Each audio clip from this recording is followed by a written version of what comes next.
시청자 여러분 안녕하십니까? KBC 8시 뉴스 시작합니다. 헌법재판소의 윤석열 대통령 탄핵 심판 선고가 다음 주 이뤄질 가능성이 제기되면서 광주에서도 탄핵을 촉구하는 목소리가 최고조에 달했습니다. 시민들은 헌법재판소로 향하는 상경버스에 몸을 싣거나 5.18 민주광장에서 열린 시민대회에 모여 강하게 입장을 표명했습니다. 신민지 기자입니다. 내란 국의 윤석열을 즉각 파면하라!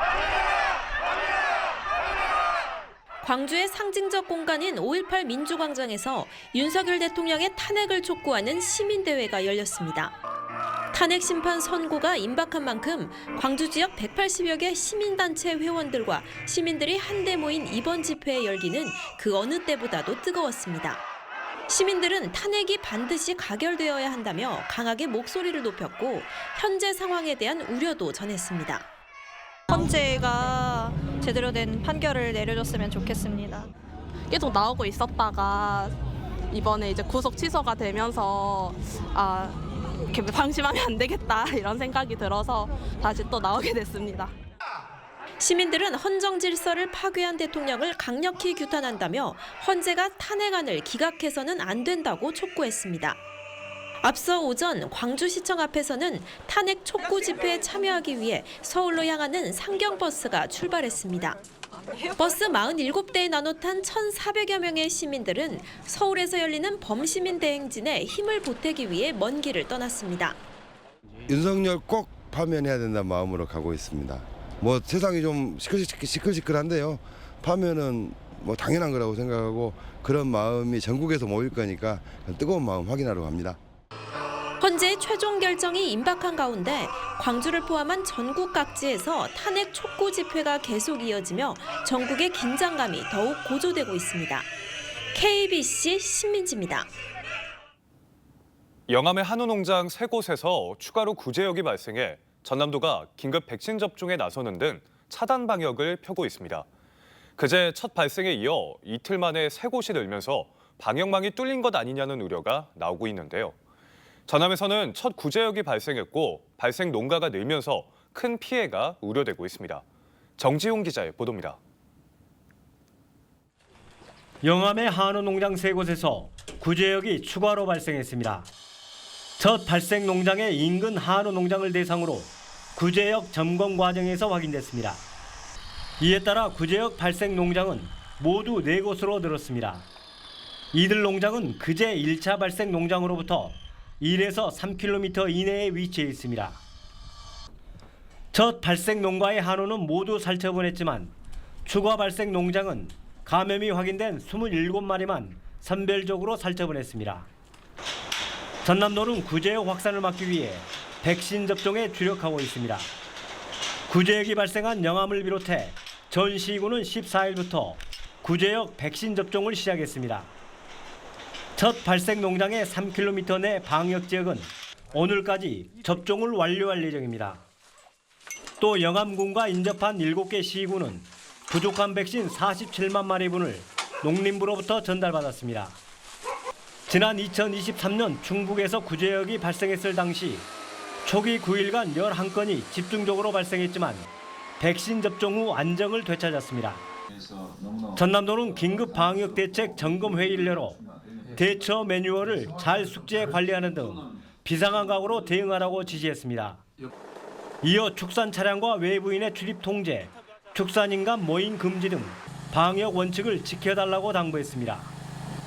그제 영암에서 첫 구제역 발생에 이어 이틀 만에 인근 농장 3곳에서 추가로 확인되면서 축산 농가들은 방역망이 뚫린 것 아니냐고 긴장하고 있습니다.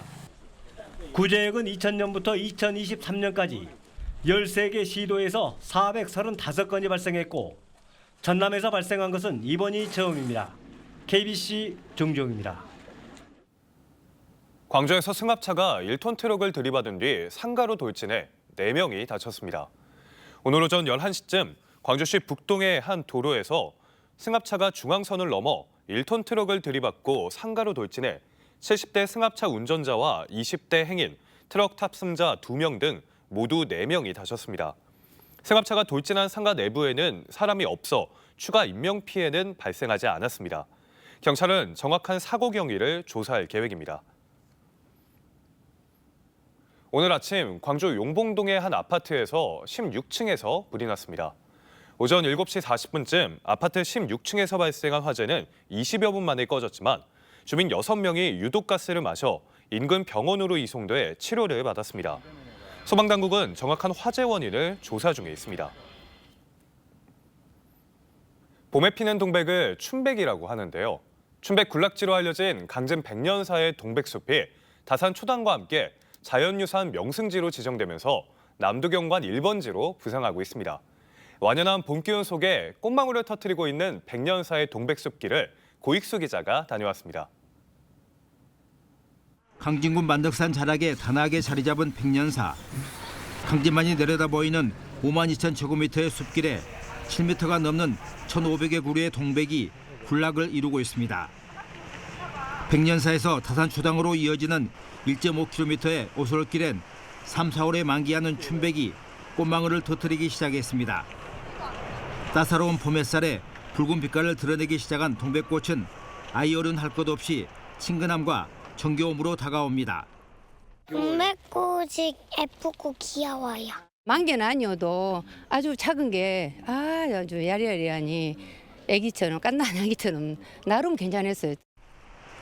올해 다산 초당과 함께 자연유산 명승지로 지정된 백년사는 동백 개화 시기에 장은 축제를 마련해 봄 나들객을 맞이하고 있습니다.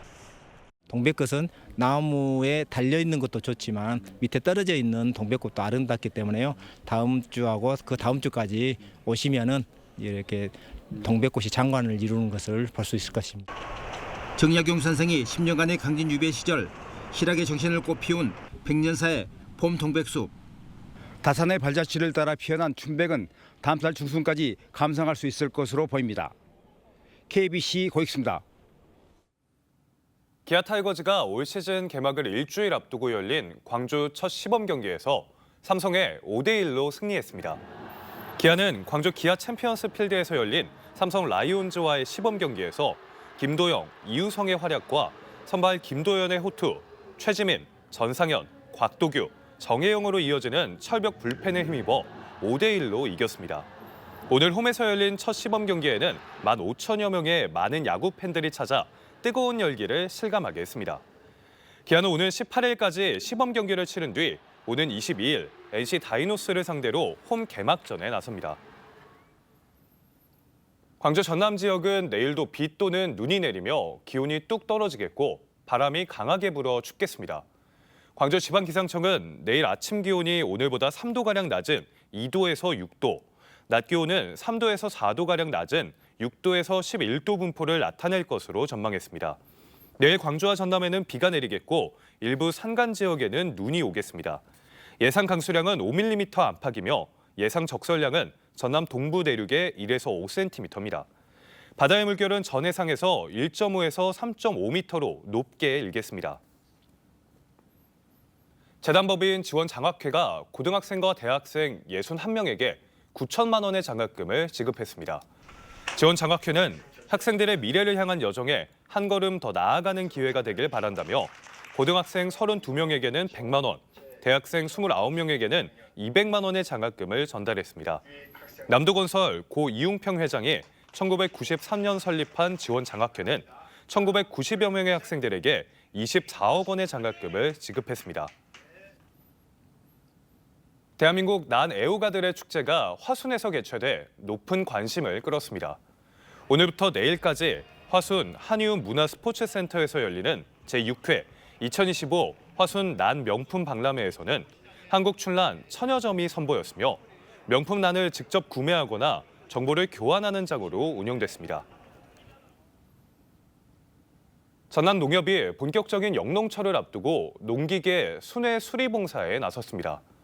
영암군 군서면에서 처음으로 시작된 농협의 농기계 순회 봉사는 전남농협 NH 농기계 순회 정비단과 농기계 생산업체 전문 기술자들이 참여해 트랙터와 경운기 등 사용 빈도가 높은 농기계를 무상으로 수리했습니다. 강진군의 영화관이 30여 년 만에 다시 생깁니다. 다음 달 중순 개관할 강진영화관은 지난 1990년대 초 강진극장이 폐업한 이후 30년 만에 영화관이 다시 생기는 것으로 최신 영화를 2개관, 88석 규모에서 상영할 예정입니다. 강진구는 영화관이 단순히 영화를 상영하는 공간을 넘어 문화적인 소외 해소와 지역 경제 활성화에 한몫을 할 것으로 기대하고 있습니다.